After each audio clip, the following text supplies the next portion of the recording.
जुलाई 2025 में अमेरिका के southern border पर सिर्फ 4,399 लोगों को पकड़ा गया है और ये अब तक का सबसे कम मंथली आंकड़ा है।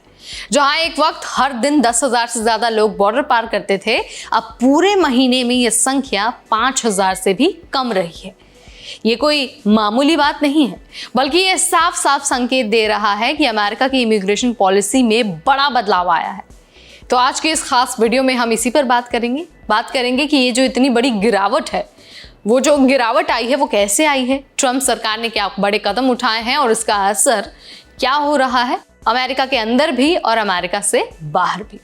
नमस्कार, मेरा नाम है नेहा उपाध्याय और आप देखना शुरू कर चुके हैं NBT टेक एड।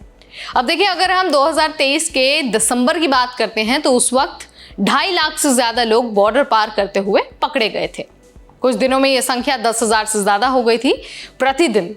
इसका असर सिर्फ बॉर्डर पर नहीं पड़ा, बल्कि छोटे शहरों पर, बॉर्डर एजेंसियों और लोकल कम्युनिटीज पर भी इसका जबरदस्त दबाव पड़ा है। ना तो ठहरने की जगह थी, ना खाने पीने की व्यवस्था और ना ही कानून व्यवस्था में इतनी ताकत बची थी।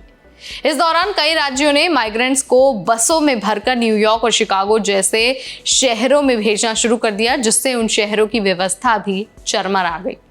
अब आते हैं जुलाई 2025 पर। तो देखिए, इस महीने में सिर्फ 4,399 एप्रीहेंशंस हुए हैं और सबसे अहम बात यह है कि 3 महीने से एक भी व्यक्ति को छोड़ा नहीं गया है, यानी कि 0 रिलीजेस। तो आखिर ऐसा क्या हुआ है? तो देखिए, सबसे पहले तो CBP 1 ऐप बंद कर दिया गया है। पहले लोग इस ऐप के जरिए खुद को पकड़वा कर असाइलम के लिए अप्लाई करते थे और इसके साथ ही नए ऐप की भी शुरुआत हुई है, CBP होम। अब लोगों को असाइलम के बजाय सेल्फ डिपोर्टेशन का ऑप्शन दिया जा रहा है। $1,000 से ज्यादा की फ्री टिकट ऑफर की जा रही है। अगर कोई बिना क्राइम के अमेरिका में रह रहा है और खुद देश छोड़कर जाना चाहता है तो सरकार उसे पैसे और टिकट दोनों दे रही है। इसके अलावा बॉर्डर पर सेना की भी तैनाती हो गई है। ट्रंप सरकार ने फिर से बॉर्डर पर सेना भेज दी है ताकि जो गैर कानूनी घुसपैठ है उसे रोका जा सके। यानी ये सभी पॉलिसीज बदलाव सीधा संकेत देती हैं कि अब अमेरिका की इमिग्रेशन नीति सिर्फ वेलकमिंग नहीं बल्कि इन्फोर्समेंट बेस्ड हो गई है। अब बात करते हैं ट्रंप सरकार के नए कानून की। अब इस कानून को नाम दिया गया है one big beautiful bill act, जिसके बारे में हम अक्सर हर वीडियो में बात करते हैं। इस बिल के तहत बॉर्डर सिक्योरिटी के लिए हजारों करोड़ डॉलर का फंड जारी किया गया है। इसके अलावा बाइडेन कार्यकाल में जिन राज्यों को माइग्रेशन का खर्च उठाना पड़ा, उन्हें अब कंपनसेशन भी मिलेगा। आइस को हजारों नए एजेंट्स की भर्ती की मंजूरी मिली है। डिपोर्टेशन की कार्रवाई अब नेशनल लेवल पर तेज की जा रही है, खासकर सेंचुरी सिटीज में। मतलब अब अमेरिका सिर्फ बॉर्डर पर नहीं बल्कि देश के अंदर भी इमिग्रेशन लॉ एनफोर्समेंट को लेकर काफी एक्टिव हो चुका है।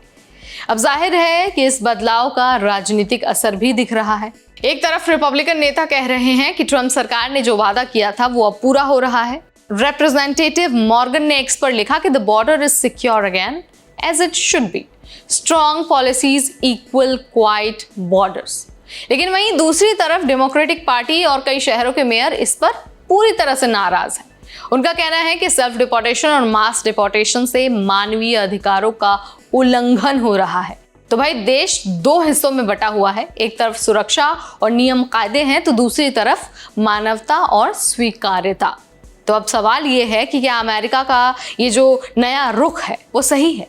क्या माइग्रेशन को रोकने के लिए इतनी सख्ती जरूरी है या फिर इंसानियत को भी साथ लेकर चलने की जरूरत है? अब देखिए, इन क्वेश्चंस का आंसर मैं आपसे जानना चाहूंगी। आप क्या सोचते हैं? आपका क्या विचार है? कमेंट सेक्शन खुला है, आप वहां पर बता सकते हैं, अपने विचार हमसे साझा कर सकते हैं। इस वीडियो में फिलहाल इतना ही। Till then, this is me Neha Upadhyay signing of.